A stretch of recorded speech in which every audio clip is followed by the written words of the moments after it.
Hi everyone and welcome to another Colour in Heaven review. So this time we have the Halloween special, a little bit early, ready for the end of October, so you can get all your scary colouring started now. This issue contains 40 designs with spooky cuties and gothic zombies. So kind of the first bit of the book is cute Halloween and the second bit of the book is a little bit more gory, a little bit more gungy.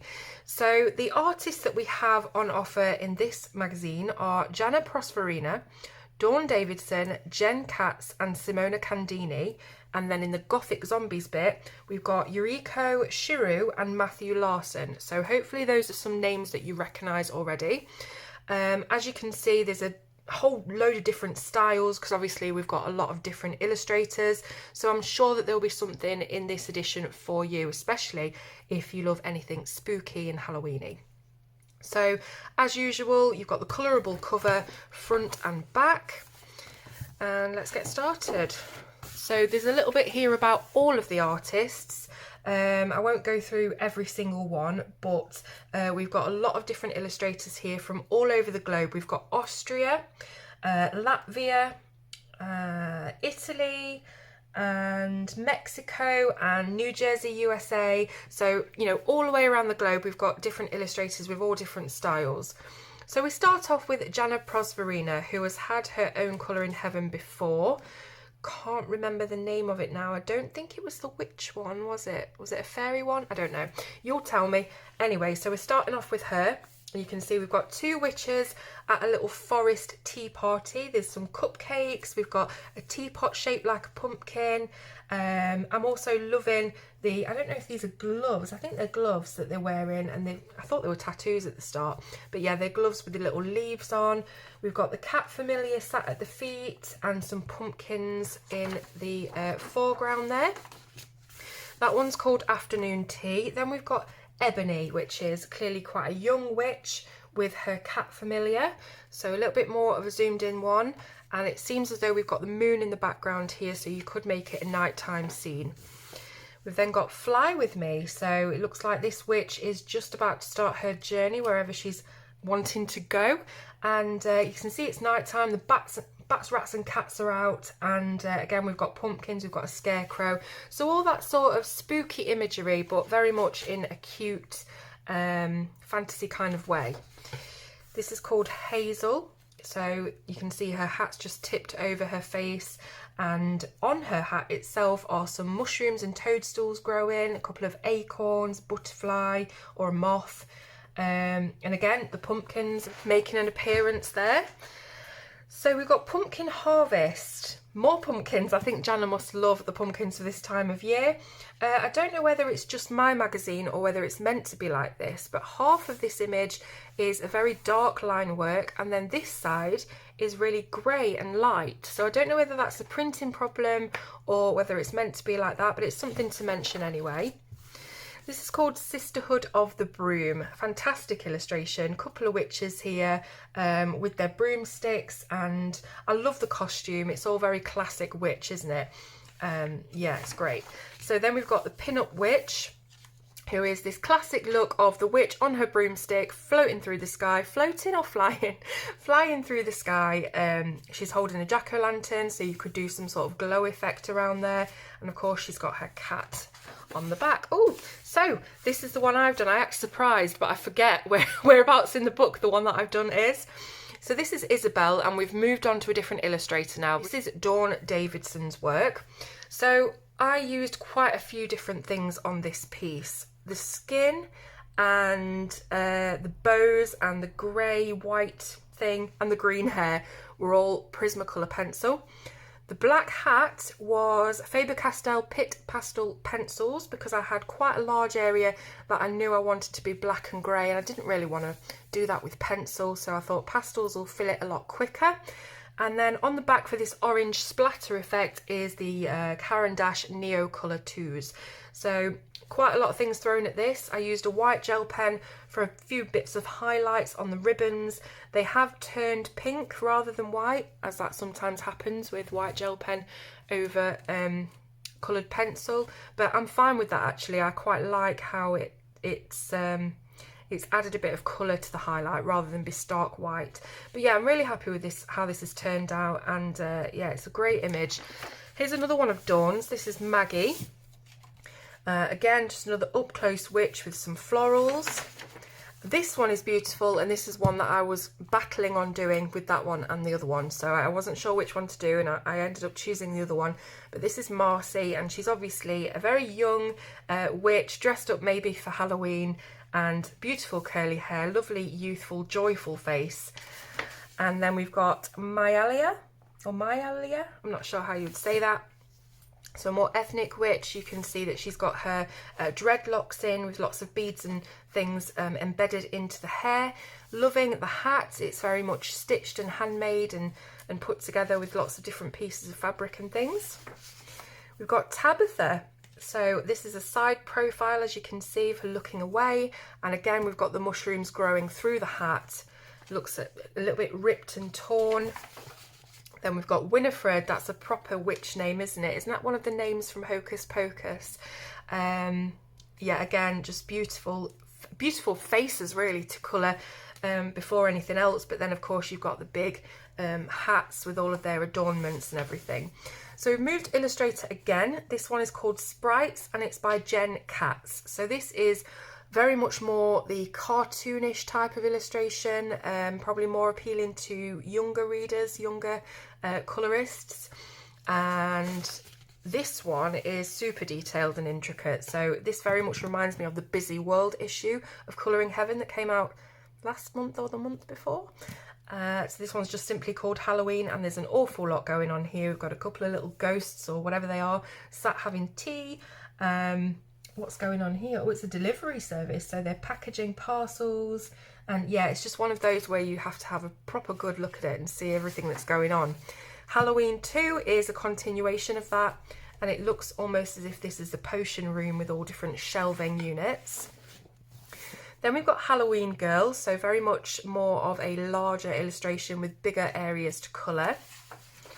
And Haunted House, so again a little bit more detailed, but sort of contained into the centre rather than going all the way off the edges of the page. So it shouldn't take, I was going to say it shouldn't take that long to do, but it probably will. And then we've got Pumpkin. So what's happening here? So we've got a pumpkin. It looks almost as if it's supposed to be a burger with different fillings in, but I don't know if my eyes are just freaking out on me. I can't really make out what this is supposed to be. This looks like lettuce, I think. But there are steps going up. Very odd, very abstract. So we've moved illustrators again. This is Simona Candini's illustration called Eleanor. So again, you can see the very, very different styles of illustration on offer. This is, it kind of reminds me of the Living Dead dolls that you used to get back in the early 2000s. And yeah, again, just very, very different. There is something in this book for everyone. I love these, you know, very kind of doll-like, porcelain doll-like, but having that element of fantasy as well. This girl's got tentacles instead of legs. Very much reminds me of the Camilla d'Errico work. Then we've got Merbride. So we have a kind of a witchy, mermaidy creature with the fish bones behind her. We've got Octobrat. So again, with the octopus theme and the tentacles. So she looks, yeah, again, like a kind of a Veruca Salt sort of brat. She's got a very unhappy looking pup. And she looks kind of mardy, doesn't she? Mardy is a Midlands word for, well, I don't know, how would you describe it? Just got a bit of a mood on, bit moody.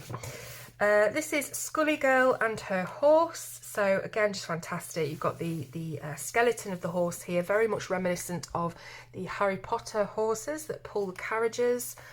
I forgot what they're called. I think they begin with N. I'll remember. The four horse ladies, brackets death. So like the four horsemen of the apocalypse, we've got the four horse ladies just riding on the horse there. Kind of reminds me of the Highwayman poem that we did in school. Music box. So here you can tell we've moved illustrators again. We've got Yuriko Shirou.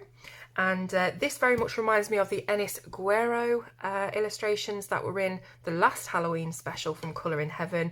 This kind of sketchy, very dark and shaded kind of illustrative style. So as you can see, we've moved on to the darker, more creepier side of the Halloween book.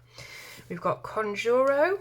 So we've got the witch conjuring her spells. Is this a white witch or, you know, an evil witch? I probably would say an evil witch. We've got Black Phillip, the goat, the satanic goat there behind. Then we've got Ansiedad 1, I think. Not sure. But yeah, very, very interesting illustration. So it almost looks like a broken doll that has all of this clockwork and cogs and wheels and things going on inside. Very, very odd, but really creepy and, you know, very unusual. This is called Doll Eye. Again, really creepy. You can see that the doll's eye has been burnt out or melted out or something. A few different elements here to catch. We've got moths, we've got a key. Yeah, so this is gonna appeal to those of us who like the more creepy style. I actually thought that this was going to be the kind of thing that I would colour in this magazine over the previous illustrations. Turned out, when I looked through it, I really, really liked Dawn Davidson's work. But yeah, I really was thinking that I was going to go for the more creepy sort of areas of the book, and I didn't in the end. But yeah, I can appreciate all of it. It's all beautiful. This is called DM, again with the kind of doll mannequin looking type thing. You can see that she's got joints like you would imagine one of those wooden mannequins that artists use, and we've got a skeleton kind of cozying up to her. And then Perspectivus, again with the goat, the satanic goat imagery there. And that we've got a crown of thorns. We've got what could be a dead rabbit. I'm not even sure. So yeah, very dark work. We've then got Repair. So you can see that not only is this girl carrying a doll that is in a lot of need of repairs, but she's also repairing her own self. Yeah, love it. Very dark.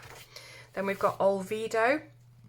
So this girl looks to be cutting her hair, and you can see if you look that she's kind of zombified. She's got these 28 days later kind of looking eyes, and her mouth is, you can almost see the musculature, the musculative structures going on there. And you can see her teeth and her jaw and ligaments and things. So yeah, really, really creepy. This would look great done in kind of watercolour wash splashes, very abstract. Then we've got Ansiedad 2, and you can see she's kind of wrapped in barbed wire here. You can't see her eyes because all of the butterflies and moths are kind of gathering around there, and it kind of reminds me of Silent Hill a little bit, this one. It's probably the barbed wire. So finally we've got Matthew Larson's work, and this is reminiscent of the horror colouring books that I reviewed quite a while ago by A.M. Shah. So we've got a couple of field zombies here, but you can see in the background that we have people with baseball bats and various different things trying to hold them back. So yeah, it's kind of a Walking Dead themed one, this one. We've got Zombie Art Nouveau. So we've got a couple of ravens here. One's holding a finger in his mouth and one's holding an eyeball. We've got bloody knives, and obviously the zombie here in the background. Dismembered, actually, beheaded, and this is kind of looking a bit like a stained glass sort of interpretation. And you can see we've got a fly, we've also got some rats here, so yeah, there's a lot to see on this. We've got the Zombie Man mask. So essentially you could colour this, cut it out, remove the eyes and use it as a mask. So yeah, interesting. So very much reminiscent again of kind of Beauty of Horror and that creepy looking, very gory artwork. This is called Zombie Sunrise. So this has got an Art Deco 1920s feel to it. It almost looks like an illustrated panel, or again the stained glass panels. Yeah, fantastic. It's kind of mixing a very classical art style with a very gory subject matter. And finally we have Zombie Stained Glass. So this is a 3-panelled stained glass, and you can see we've got the 3 dogs, I think they're called, I think the 3-headed dog is the Cerberus, isn't it? But we've got the 3 dogs anyway, and we have the zombies around here, and then we have what looks to be some sort of, it kind of looks a little bit Jesus-like, and he's got the guns, and it's all really cool. It's all very Resident Evil. So yeah, Really hope that you've enjoyed looking through the Halloween issue. It's a great issue. I love the mixture of styles that's on offer. I don't think anyone can say that there's nothing in this book for them. I'm sure you'll find something you love, whether that be the female portraiture like I did, or the creepy stuff, or the kind of middling bits. It's totally up to you which one you want to colour and what you like best, obviously.